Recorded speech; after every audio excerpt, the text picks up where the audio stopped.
Olá, tudo bem? Eu espero que esse curso lhe encontre bem e de algum modo possa lhe fazer melhorar, não é? Seja muito bem-vinda, seja muito bem-vindo a esse curso chamado Literatura, Som e Canção.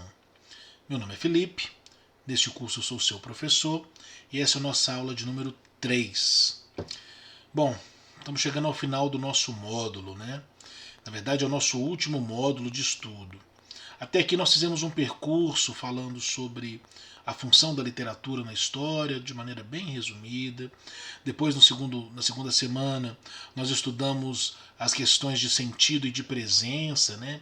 Na verdade, os efeitos de sentido e de presença que o material literário pode trazer, trazendo muito mais à tona a nossa conversa a canção. Também deu um exemplo, né, na segunda semana, de um texto literário, de uma leitura literária feita ali, sem ultrapassar os limites, os horizontes de entendimento, né, sem extrapolar o entendimento, mas no nível inferencial de leitura, como exemplo. E agora, no terceiro módulo, a gente quer tratar exatamente da relação das canções com a prova do Enem. E o que motiva a gente, a pergunta que motiva a gente nesse terceiro módulo é: como as canções se apresentam como alternativa na formação literária do sujeito leitor? Aqui eu vou trazer algumas questões de Enem, não é, para a gente poder analisar. É, Questões essas que não estão na apostila e que somente esse vídeo pode trazer algumas ideias, né? Mas na apostila está uma questão da origem, né? De como que as canções começaram a fazer parte de maneira mais séria, né? Da literatura brasileira. E foi a partir do movimento tropicalista, né? Iniciado aí com os festivais de canção. Isso na década de 60. É bom a gente lembrar que esse movimento nasce de maneira muito espontânea, com articulações políticas, ideológicas. Contudo, né, as canções fazem frente a essa bandeira levantada, né, uma bandeira do nacionalismo, uma bandeira nacional, da cultura tropical mesmo. Né?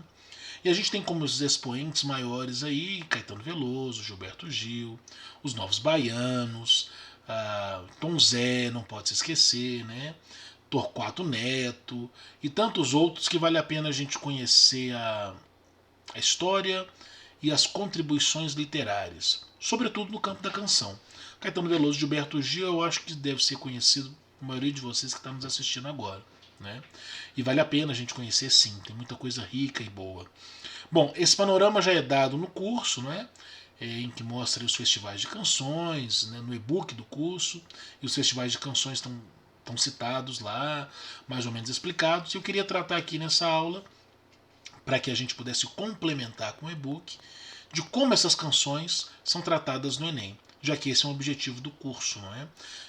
Quando a gente fala do lugar da literatura na sociedade contemporânea. Então vou compartilhar com vocês algumas provas do Enem, algumas questões, vamos fazer algumas análises, né? E espero que vocês gostem aí. Né? Vou ajustar minha tela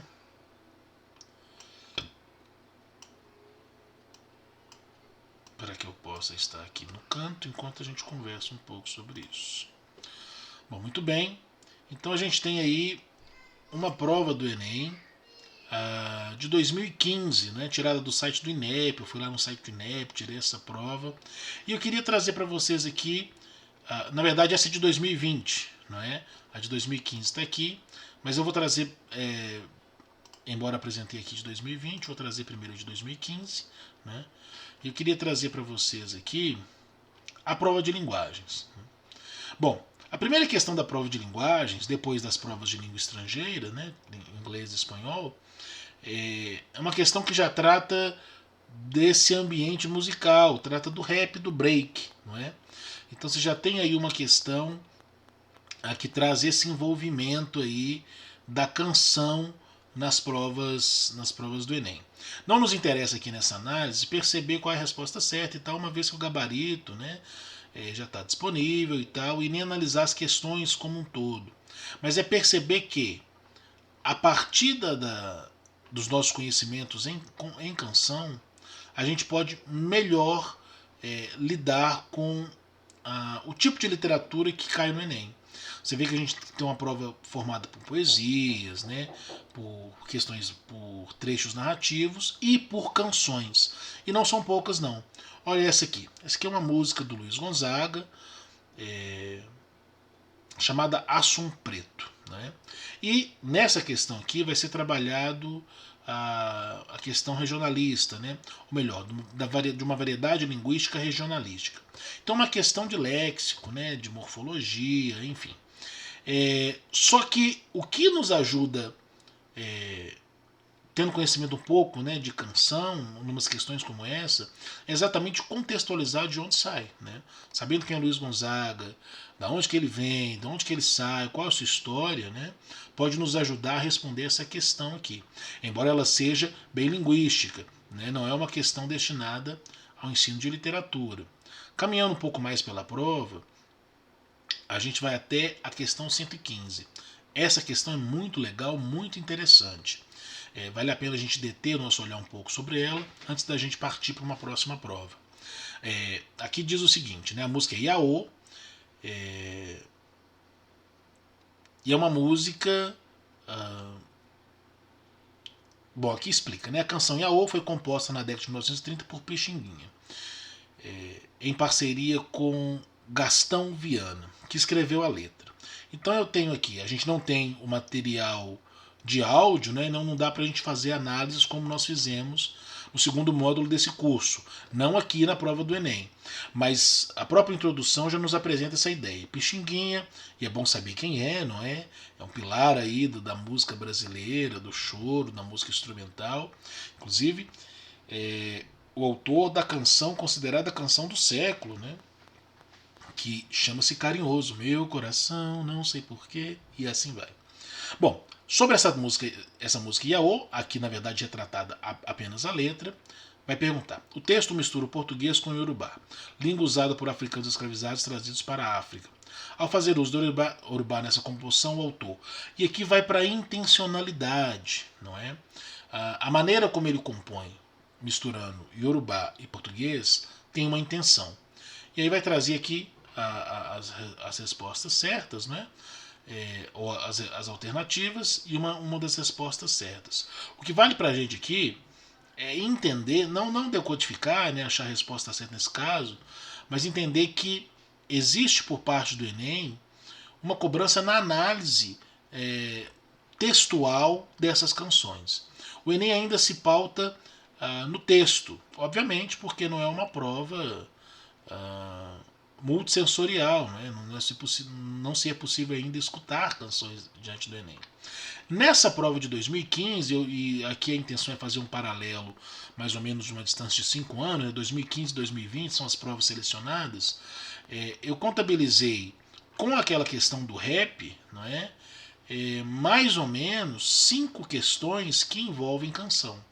5 questões dentre as questões de linguagem. Né? É um número bastante expressivo se a gente parar para pensar. Então é muito importante a gente atentar para esse movimento aí de uma apreensão contemporânea da literatura. Aí eu vou dar um salto aqui para a prova de 2020, né? Que trata também de canções. E aqui eu já fiz um recorte, né? Na questão 12 aqui, por exemplo, traz essa canção. É pau, é pedra, é o fim do caminho. É uma canção de Tom Jobim chamada Águas de Março, muito conhecida na voz de Elis Regina e Tom Jobim. Né? E um outro texto. Né? E faz um paralelo entre os dois textos.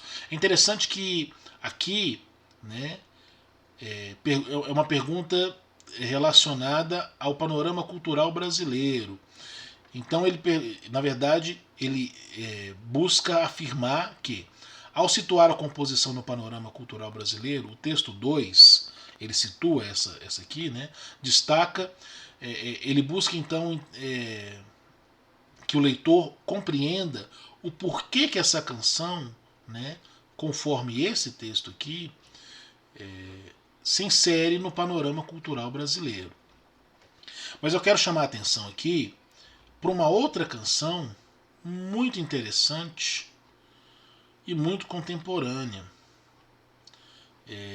contemporânea inclusive no seu jeito, né?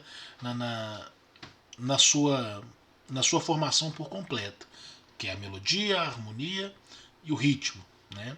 É uma música do Lenine e essa música chamada Olho de Peixe, desculpe, do álbum Olho de Peixe, né, chamada Leão do Norte, tem um ritmo muito característico.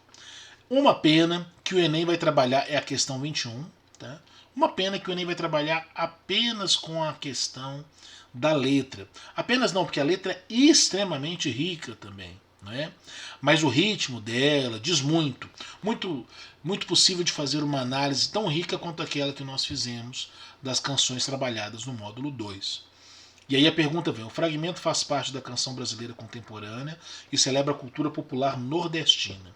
Nele o artista exalta diferentes manifestações culturais pela, e aí vem aqui umas identificações. Bom, eu contabilizei nesta prova de 2020 6 itens na prova de linguagens que fazem menções diretas às canções. Não é? Fato é que as canções hoje no Enem são trabalhadas acerca.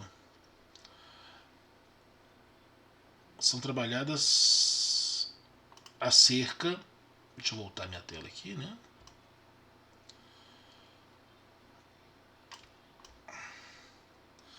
O fato é que as canções hoje no Enem são trabalhadas acerca da letra apenas, né? Da poesia que se tem através da canção.